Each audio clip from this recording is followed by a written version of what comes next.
Well, I'm so glad to be back among all you beautiful musicians. Thank you, Kay.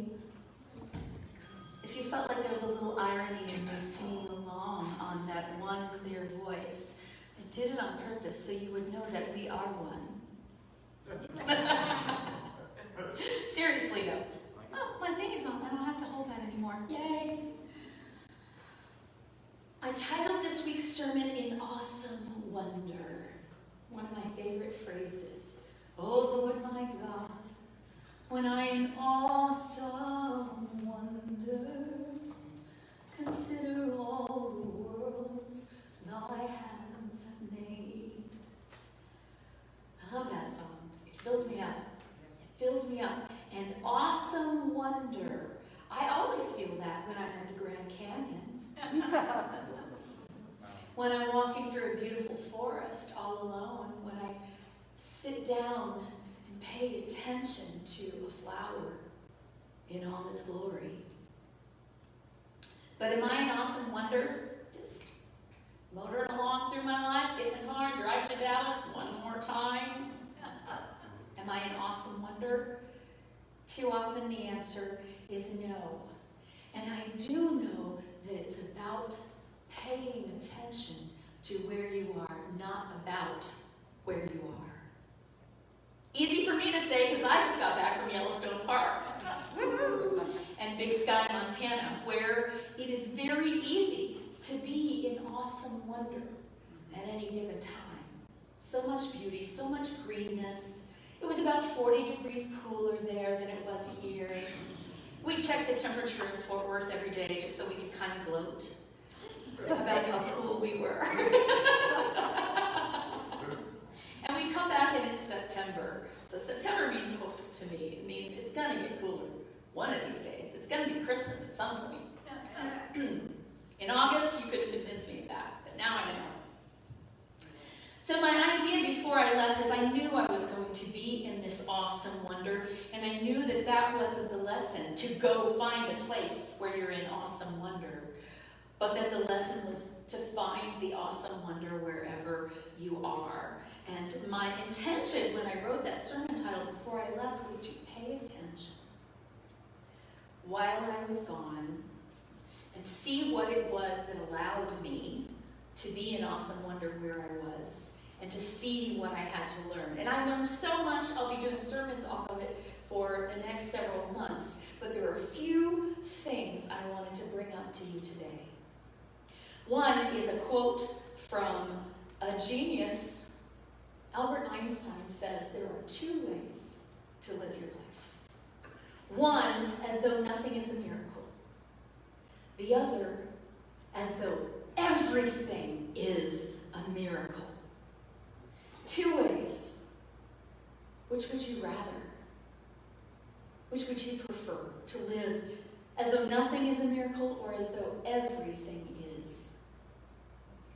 So we went to Yellowstone. It's been a dream of Bob's for a long time. I had a job booked at the Big Sky Retreat in Montana, which is very near Yellowstone. I was teaching a workshop and on the music team for the retreat, and very, very glad to go there again. It is pleasant work and loving work, but it is work when I go there.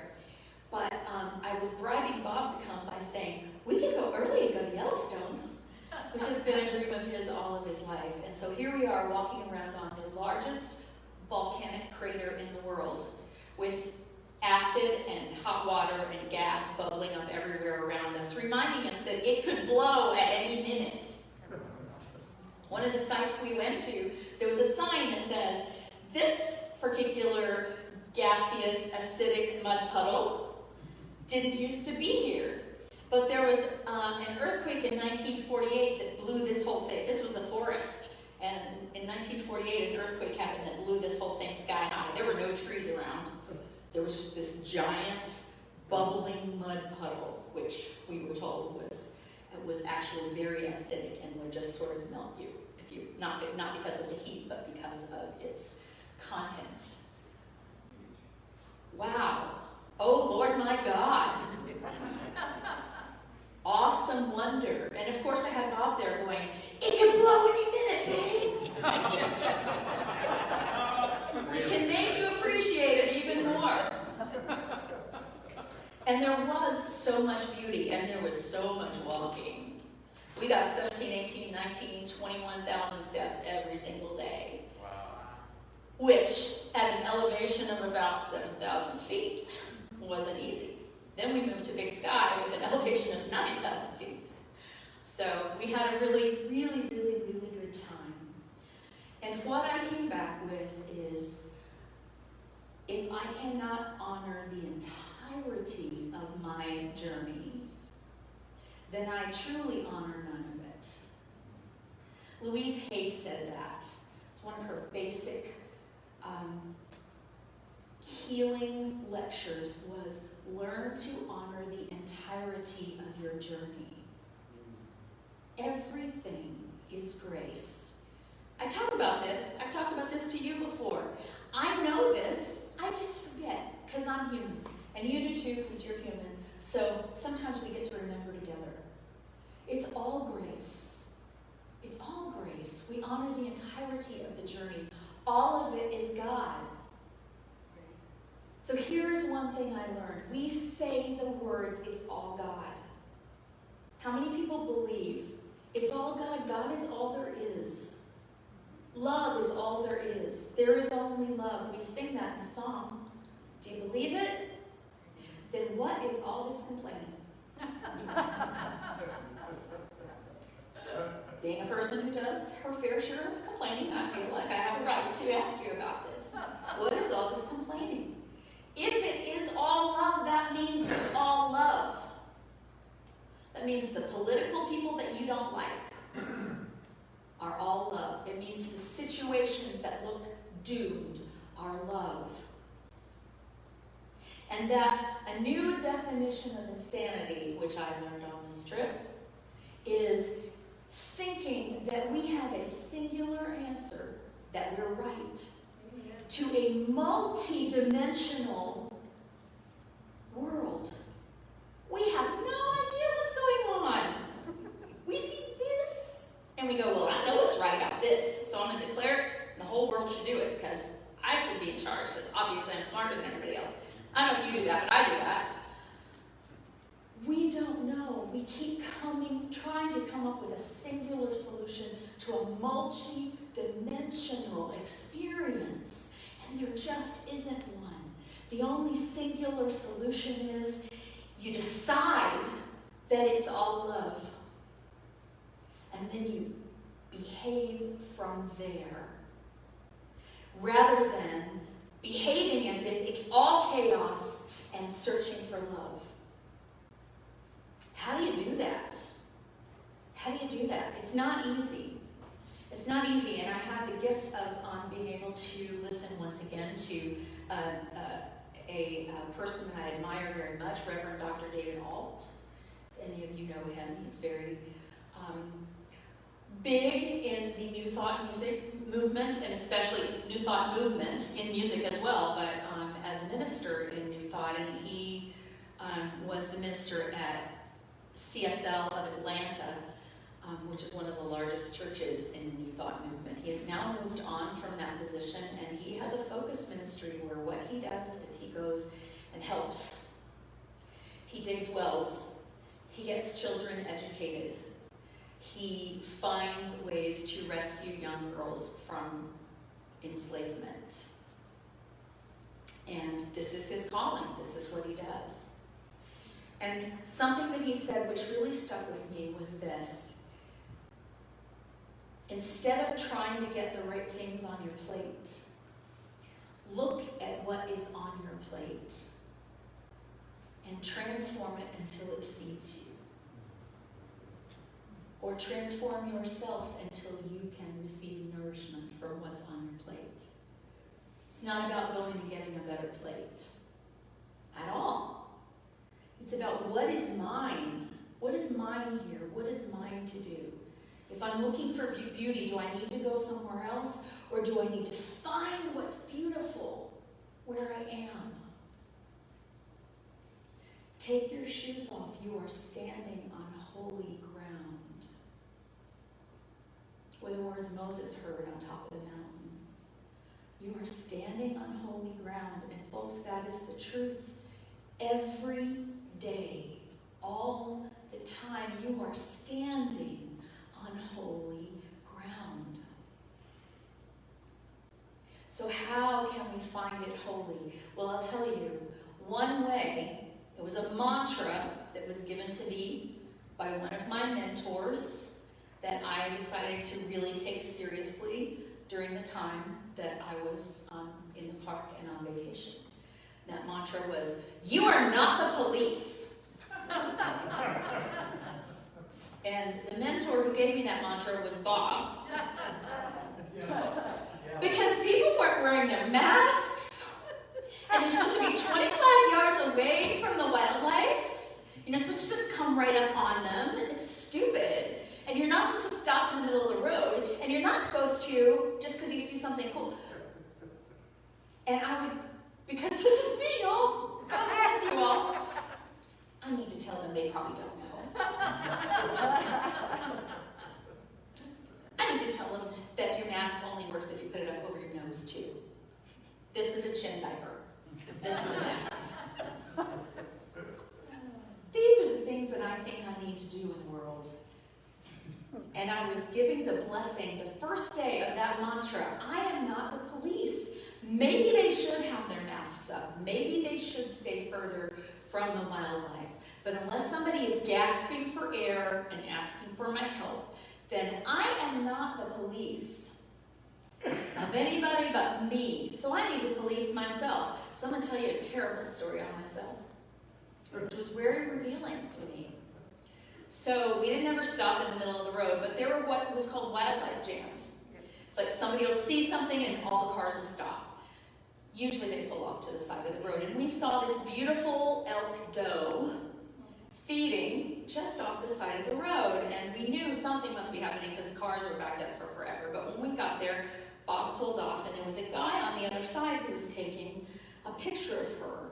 And I was so enthralled that I walked across, I looked both ways, but I walked across the street and I was standing next to the guy who was filming her, and I took out my own camera and I thought, I'll get her. And I was not 25 yards away.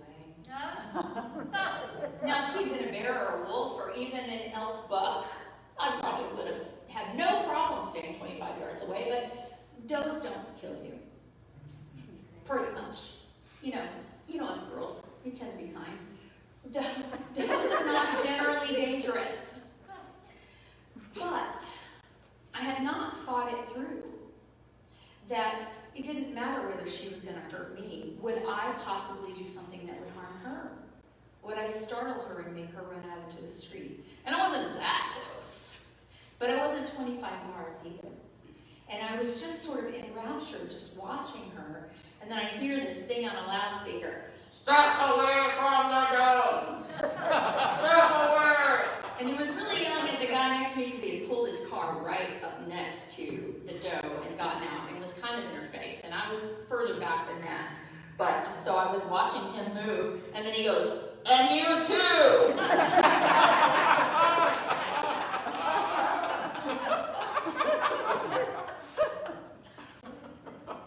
I had a shame attack. I started crying and I couldn't stop for about an hour. Someone had caught me being wrong. I'm not the police. I'm not the police, and we all make mistakes. I'm not the police. And my little shame attack kind of brought me up abruptly. I talked to, my prayer partner, Michael, was there at the retreat, and I said, Michael, I have this big shame attack. And he said, well, of course, you grew up your whole life trying to please everybody. Some residue of that's still in there, babe, I promise you. it's like, I thought I loved myself now. But, yeah, I don't like to be wrong. I don't like to be wrong. I'm not the police. I cannot tell you how much relief I got from that. Amen. I'm not the police. Step one, admitted we were powerless over other people, places, and things, and occasionally over ourselves as we wandered blindly up to a doe. I I'm not the police. I urge you to try it if you're a bossy person. If you're not a bossy person, it probably doesn't have a lot of relevance to you, but for me, it always does.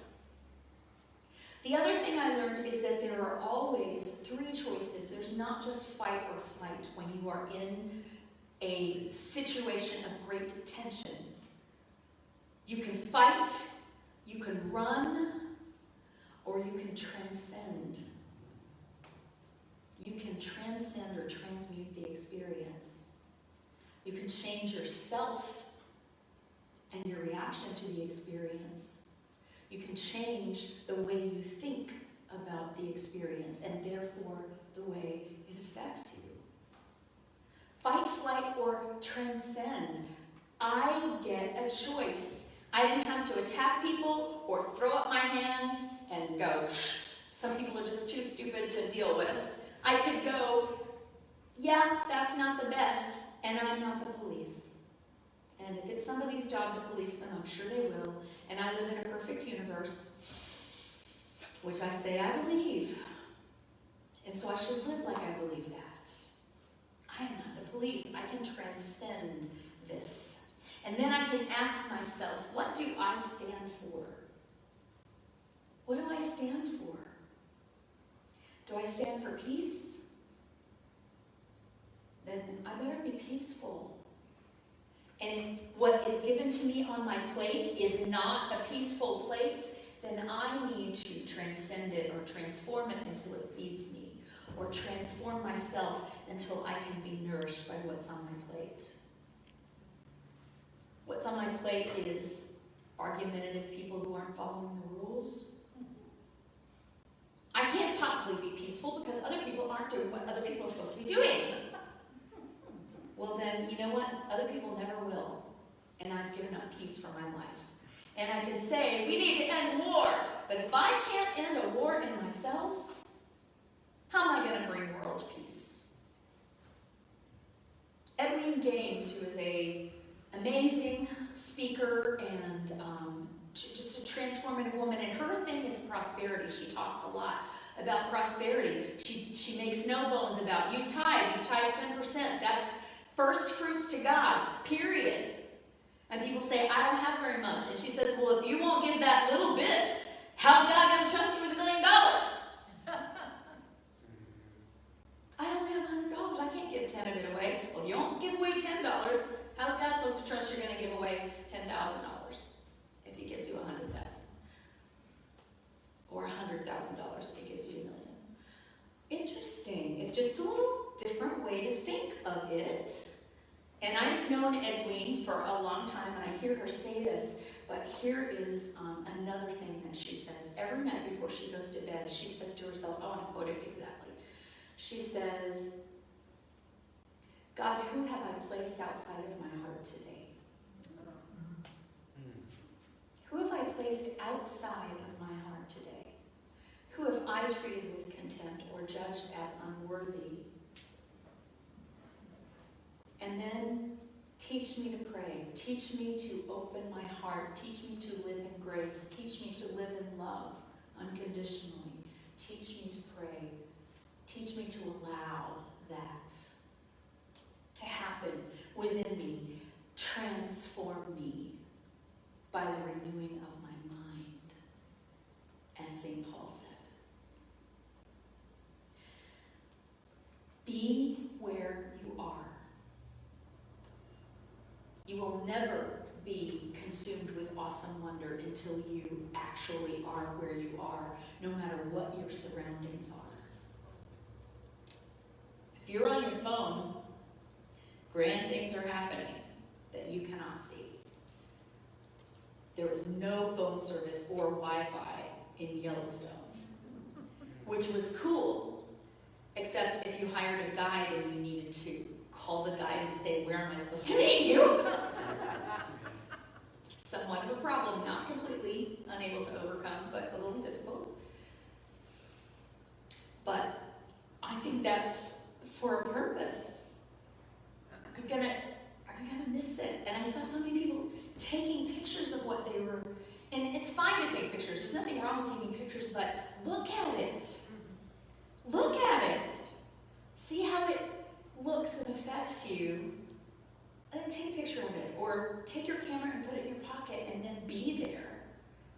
gotta be there. You have to be present to win.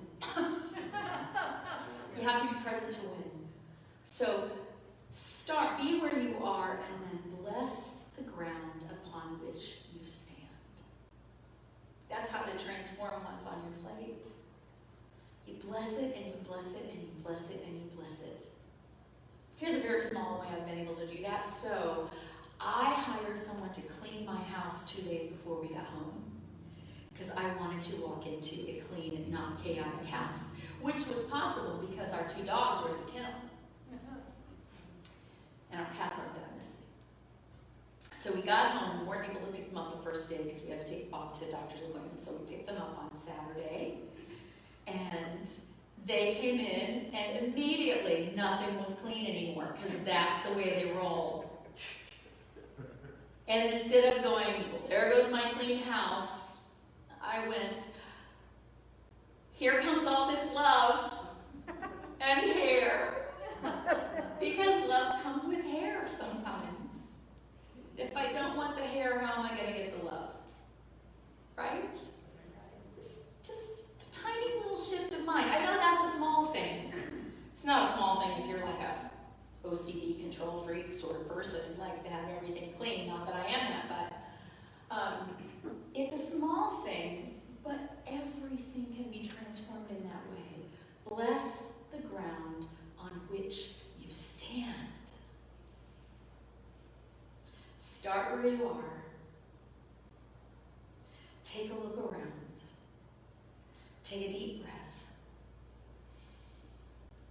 And if you still can't see the wonder, simply pray this prayer. Show me. Show me the wonder I'm missing.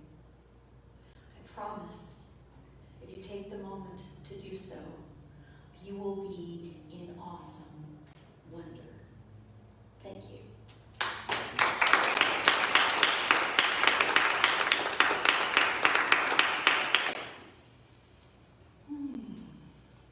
So I want to just do the meditation really quickly on another phrase that was given to me, a mantra by David Alt.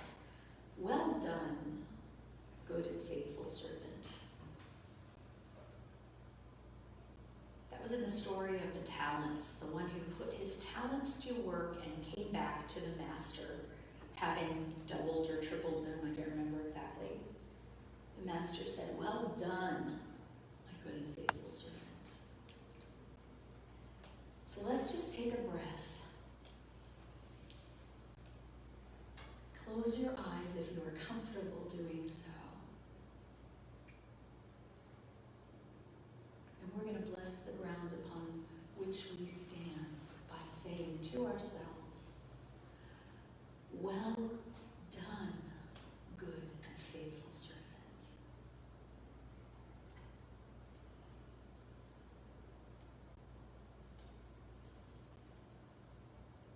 Breathe in and say to yourself again on the out breath, well done, good and faithful servant.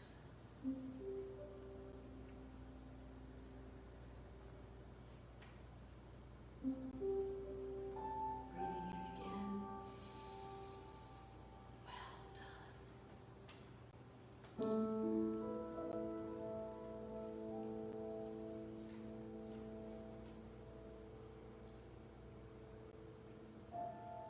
Say it to yourself over and over again.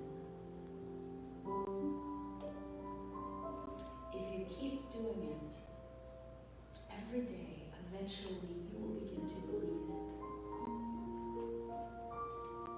Well done, good and faithful servant.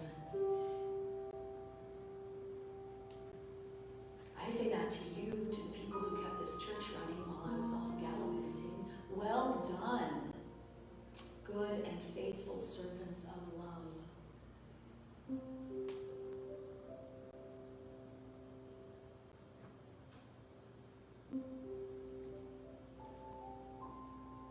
But when we say it to ourselves, well done. Well done.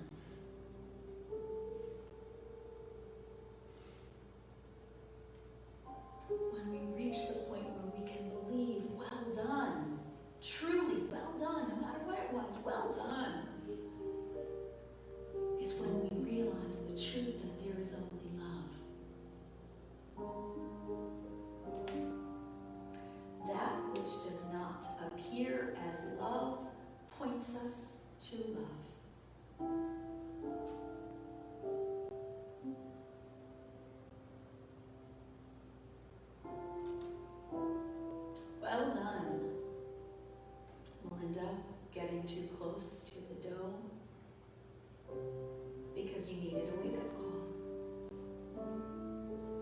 which got you in touch of the love within yourself, which would never want to harm.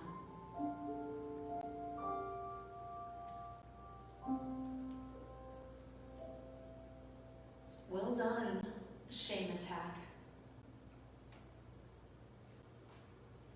Because it called you to love yourself a little more so that you could get through the shame attack. Well done.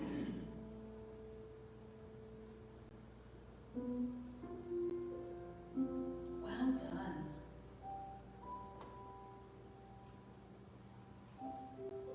If you say this to yourself as a mantra,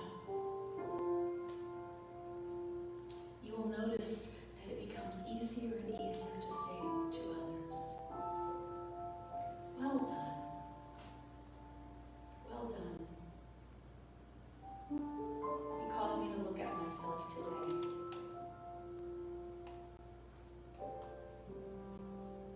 Well done. You gave me just enough resistance to recognize what I'm holding on to that I need to let go of. Well done, all you people who seem to need policing. You have helped remind me that I'm not the police. And that is a gift to me, a gift of peace. Well done. Well done, people, and well done me for receiving that gift.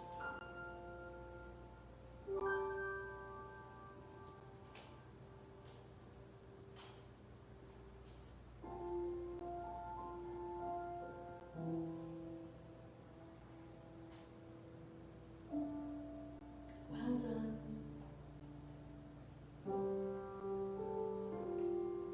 Is another way of saying it is all in divine order.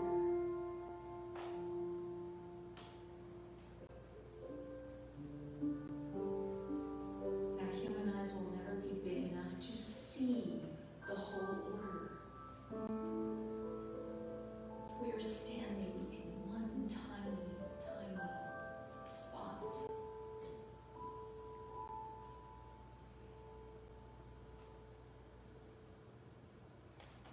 We are a point in a multi-dimensional field.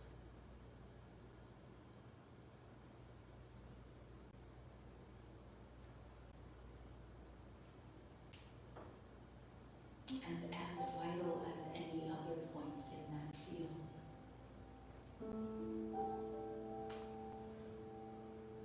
And every moment that we transform our little dot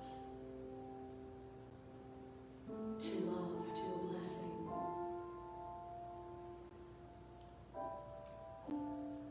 we do heal